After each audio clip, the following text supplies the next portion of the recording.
اپنے سے بڑا مل جائے، جان پہچان ہو یا نہ ہو، ان کو سلام کر لینا ضرور۔ کئی برس سے اس محلے میں رہتے ہیں مگر کانوں کان خبر نہیں، یعنی کسی کو پتہ ہی نہیں۔ محلے میں کوڑیوں لڑکے بھرے پڑے ہیں لیکن ان کو کسی سے کچھ واسطہ نہیں۔ کوڑیوں مطلب بہت زیادہ، کہ اگر پیسوں کے بھاؤ لینا چاہو نا تو ایک ایک پیسے کے بدلے یعنی اتنے ڈھیر سارے، اب 1 روپے میں 100 پیسے ہوتے ہیں تو آپ اندازہ لگائیں، کوڑیاں یعنی گھٹیا قسم کی قیمت پہ بھی مل جائیں گے، اتنے ڈھیر سارے لڑکے ہیں، لیکن ان کو کسی سے کچھ واسطہ نہیں، کوئی تعلق نہیں، آپس میں اوپر تلے کے 4 بھائی ہیں، یعنی 4 بھائی ہیں، نہ کبھی لڑتے، نہ کبھی جھگڑتے، نہ گالی بکتے، نہ قسم کھاتے، نہ جھوٹ بولتے۔ اچھا، قسم کھانا بھی جو ہے وہ ایک بری عادت ہے کہ اس سے آدمی کا اعتماد ٹوٹ جاتا ہے۔ آدمی کو اپنی اتنی وقت بنانی چاہیے کہ وہ ایک بار جو بات کرے سب یقین کر لیں کہ ہاں بھائی سچ کہہ رہے، اس کو قسم کھانے کی ضرورت ہی نہ پڑے۔ نہ کسی کو چھیڑتے، نہ کسی پر آوازہ کستے مطلب کسی کا مذاق اڑاتے۔ ہمارے ہی مدرسے میں پڑھتے ہیں، وہاں بھی ان کا یہی حال ہے۔ کبھی کسی نے ان کی جھوٹی شکایت بھی تو نہیں کی۔ 1:30 بجے 1 گھنٹے کی چھٹی،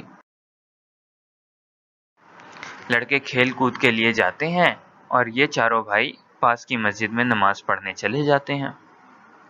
اب یعنی اچھی عادات ہیں۔ باپ کہتا ہے بھلا پھر؟ اچھا پھر بیٹا، منجھلا لڑکا میرا ہم جماعت ہے، منجھلا درمیانہ، ایک دن میرا آموختہ یاد نہ تھا۔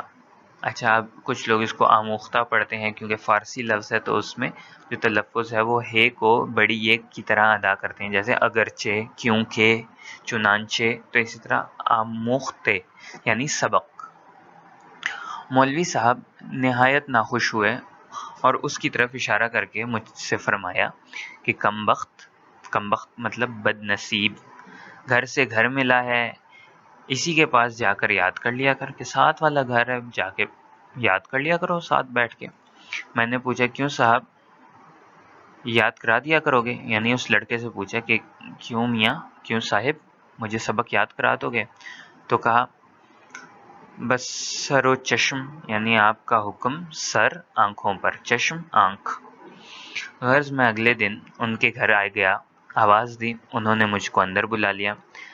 دیکھا کہ ایک بہت بوڑھی سی عورت تخت پر جائے نماز بچھائے قبلہ رو بیٹھی ہوئی کچھ پڑھ رہی تھی۔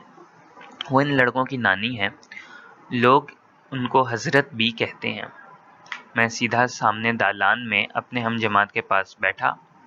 جب حضرت بھی اپنے پڑھنے سے فارغ ہوئیں تو انہوں نے مجھ سے کہا کہ بیٹا، گو تم نے مجھ کو سلام نہیں کیا، اگرچہ تم نے مجھے سلام نہیں کیا لیکن ضرور ہے کہ میں تم کو دعا دوں۔ اب ہمارے مشرقی اور بر صغیر کی روایات تھیں کہ اگر کوئی بچہ سلام کرتا تھا تو بزرگ جو تھے وہ دعا لازمی دیتے تھے کہ جیتے رہو، لمبی عمر پاؤ، اور اکثر جگہوں پر تو بزرگ خوش ہو کر ان کو پیسے بھی دے دیتے تھے۔ تو یہاں پر بھی وہ یہ کہتی ہیں کہ تم نے سلام نہیں کیا، اس کے باوجود میں تمہیں دعا دے رہی ہوں، جیتے رہو، عمر دراز، خدا نیک ہدایت دے۔ ان کا یہ کہنا تھا کہ میں غیرت کے مارے زمین میں گڑ گیا۔ اب زمین میں گڑ جانا محاورہ ہے، اور فوراً میں نے اٹھ کر نہایت ادب کے ساتھ سلام کیا۔ تب حضرت بھی نے فرمایا بیٹا، برا مت ماننا، یہ بھلے مانسوں کا دستور ہے۔ بھلے مانس مطلب اچھے انسانوں کا، کہ اپنے سے جو بڑا ہوتا ہے اس کو سلام کر لیا کرتے ہیں۔ اور میں تم کو نہ ٹوکتی، یعنی میں تمہیں بالکل منع نہیں کرتی، لیکن چونکہ تم میرے بچوں کے ساتھ اٹھتے بیٹھتے ہو، اس سبب مجھ کو جتا دینا ضروری تھا کہ تم میرے بچوں کے ساتھ اٹھتے بیٹھتے ہو، اس لیے تم بھی میرے بچوں کی طرح، اور میں نے بتایا تمہیں۔ اس کے بعد حضرت بھی نے مجھ کو مٹھائی دی اور بہت اصرار کر کے کھلائی۔ اب پہلے وقتوں میں ٹافیاں تو ہوتی نہیں تھیں، بلکہ اگر میں مشرقی انداز میں کہوں تو